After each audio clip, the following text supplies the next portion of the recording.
Estamos de vuelta con ustedes. Como mencionamos este martes, la ONAPRE ya en Gaceta Oficial ha sido anunciado que va a tener una modificación en su representación, en su directiva, al igual que también la Tesorería Nacional, lo que algunas organizaciones políticas, el Partido Comunista de Venezuela fijaba posición y decía que es una victoria parcial, porque recordemos que si bien no solamente con la modificación que se da en el Poder Ejecutivo en estas dos instituciones, sino también con el anuncio de los ministerios correspondientes en que se va a cancelar el bono vacacional para el sector educativo en su totalidad, no significa que el conflicto haya terminado, porque esta situación, recordemos, no comenzó nada más con el sector de la educación, el sector de la salud también está en la calle. Hace algunos días Ana Rosario Contreras estaba con nosotros y nos explicaba cómo esta aplicación del instructivo ha significado una desmejora en primas, en tablas salariales, y para ampliar ese tema hoy también está con nosotros Pablo Zambrano, secretario ejecutivo de la Federación de Trabajadores de la Salud, de FETRASalud. Pablo, muchísimas gracias por acompañarnos esta tarde. Gracias al canal y a ti, hermano.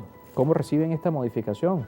La UNAPRE tiene nueva directiva. Lo primero que debo señalarte es que en el año 2018, cuando hubo el paquetazo económico, bueno, que se establecieron la paridad del dólar, nos dieron un supuesto aumento de medio petro. En aquellos días se fijó el salario mínimo en 60 bolívares diarios, 1.800 mensuales. Se aplicó el instructivo ONAPRE en esos días. Nosotros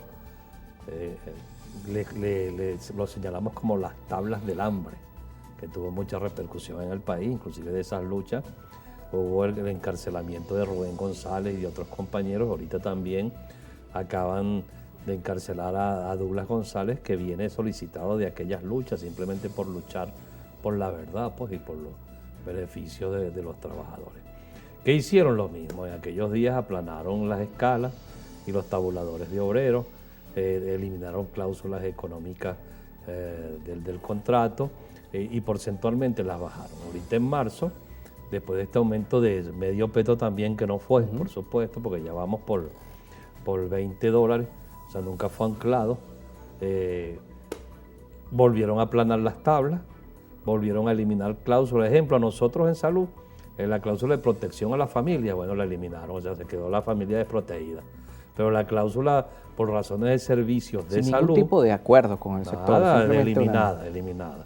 Y la de razones de servicio era 60%, lo bajaron al 10%. Y así eliminaron cláusulas y las que nos dejaron porcentualmente las bajaron. Pero además de eso, todas las cláusulas sociales, ejemplo, prima por nacimiento, por matrimonio, por funeraria, todas esas primas. Entonces, que son como 17 cláusulas, las juntaron todas y le dieron el valor de 12 bolívares. Eso es lo que valen para ellos esas cláusulas. Y eso se hace sin aviso. Que anteriormente eran porcentajes. Claro, anteriormente te daban una cantidad por... ¿En qué cabeza cabe que cuando hay una prima por matrimonio le van a dar a la gente 12 bolívares? Pues? Entonces son las cosas que hay que hablarle a los trabajadores y a los ciudadanos para que entiendan, digamos, las decisiones que se toman desde el gobierno, que no tienen nada que ver con que quiten un funcionario, son políticas que se establecieron.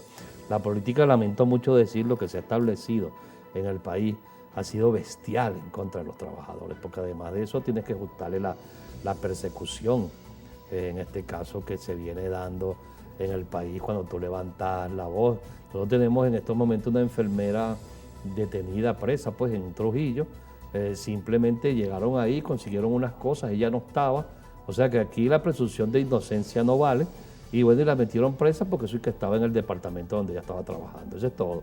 Porque entonces después que nosotros en pandemia trabajábamos gratis y tuvimos que redimensionar la labor, y nos íbamos a otro sitio a trabajar para poder prestar el servicio acá de aquel vivíamos, y aquí veníamos a atender al paciente. Entonces, bueno, se quiso señalar de las mafias, que si existen las mafias que las busquen, pero las mafias no son los trabajadores los que prestan el servicio, los que andan buscando siempre cómo solucionarle el problema a cualquier ciudadano que llega a un centro de salud, y nosotros simplemente tenemos que buscar la forma. Si no hay insumos, ¿qué se hace? Pues, ¿a qué se hace? Porque la gratuidad que señala la Constitución, bueno, es letra muerta.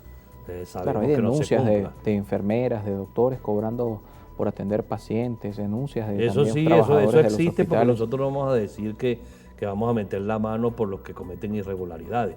Bueno, pero esos son casos específicos, porque la gran mayoría de los trabajadores sanitarios van a prestar el servicio, eso está más que demostrado. O sea, lo demostraron.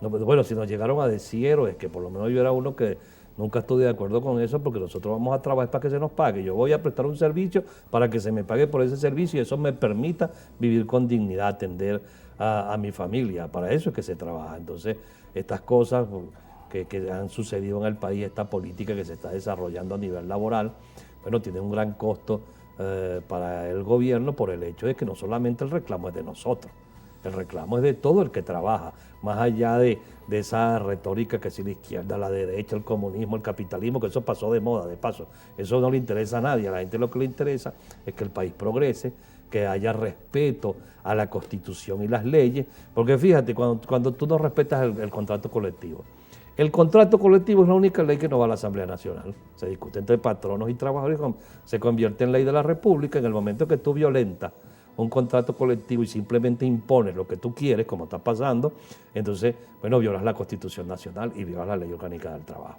Y que no puede ser regresivo, además, los derechos laborales. Eso es universal. La progresividad y la intangibilidad de los derechos, eso es una cuestión universal, eso lo sabemos. Bueno, ¿cómo tú puedes explicar que es progresivo, que a los trabajadores sanitarios nos correspondía 1.300 bolívares de uniforme y entonces en un acta que está fuera del contrato, firmada con sus afectos, la convierten en 200 bolívares? O sea, ¿quién le va a creer que ahí hay progresividad?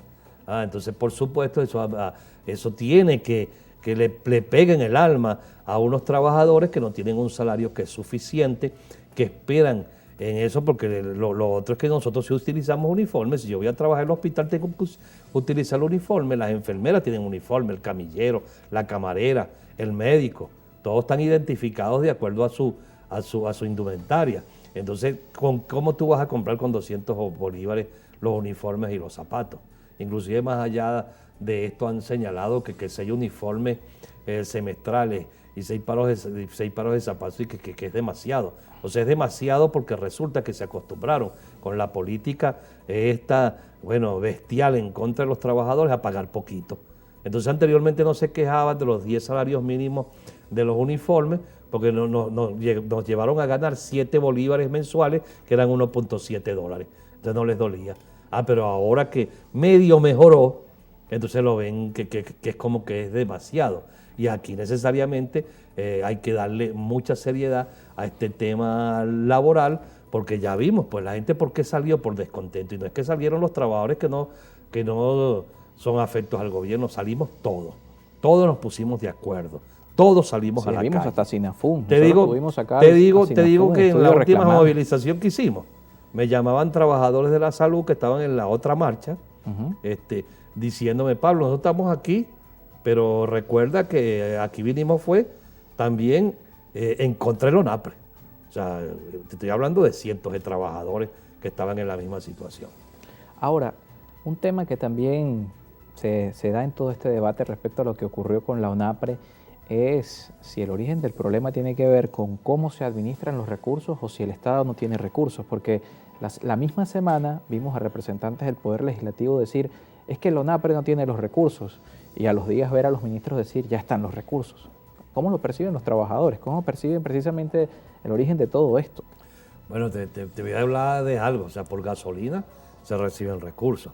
El impuesto, que son progresivos, el IVA es progresivo, 16%. Cada vez que usted va a comprar ese impuesto, usted también lo paga. Inventaron el de las grandes transacciones financieras, que es el 3%, que grandes transacciones financieras. O sea, yo como trabajador voy y compro y me quitan el 3%, ejemplo, un cartón de yema, pues. Yo tengo que pagar la gran transacción financiera porque lo exige el gobierno. Pero además de esto entran por el oro, entran recursos por la renta petrolera, porque la guerra ha subido el petróleo, el impuesto sobre la renta. O sea, ¿cómo devuelves tú eso? O sea, ¿cómo tú tienes que presupuestar? Ejemplo, en el caso de los maestros tenía que estar presupuestado el pago, y si ellos dieron un aumento, tenían que haber ajustado el presupuesto para que no hubiese problemas en el momento de pagar este bono. Entonces ahí vemos negligencia por parte de los que administran, en este caso el gobierno. Y lo otro, porque siempre nos dicen, no, que si los reales que se manejan, que están en el exterior por el gobierno interino, bueno, eso es por falta de diálogo, que se sienten y se pongan de acuerdo, y entonces los reales que tienen que están en el extranjero, más el dinero que entra extra y del presupuesto nacional, con eso lo pongan al servicio de la crisis que estamos viviendo los trabajadores, los venezolanos, que estamos en una guerra donde los caídos precisamente somos nosotros, porque tú sabes que aquí el estamento político vive como le da la gana. Y ahí no diferencio entre unos y los otros. Entonces aquí en Venezuela hay que ponerle seriedad a la política, a que hay que dejar de hacer politiquería y entender... No hay política en este reclamo. Claro, claro que hay política, en todo hay política, pero es la política sindical. ¿Nosotros en qué basamos, digamos, las acciones? No hay partidos, pues entonces. Bueno, los partidos que hagan su trabajo y nosotros hacemos el nuestro, porque así debe ser, pues. O sea, nosotros no tenemos por qué seguir sacándole la pata al barro a los partidos políticos ante tantos errores que vienen cometiendo. Estoy hablando de los de oposición, igual los del gobierno, o los que también estuvieron con el gobierno, porque aquí hay gente que se quiere meter a liderizar, digamos, los asuntos y las peleas y los reclamos de los trabajadores, y resulta ser que las responsabilidades de ellos también es acompañar a temas de la sociedad, como el hecho del gas, pues. ¿Quién acompaña las luchas del gas que están todos los días en la calle? Las luchas del agua. Porque es que aquí falla todo.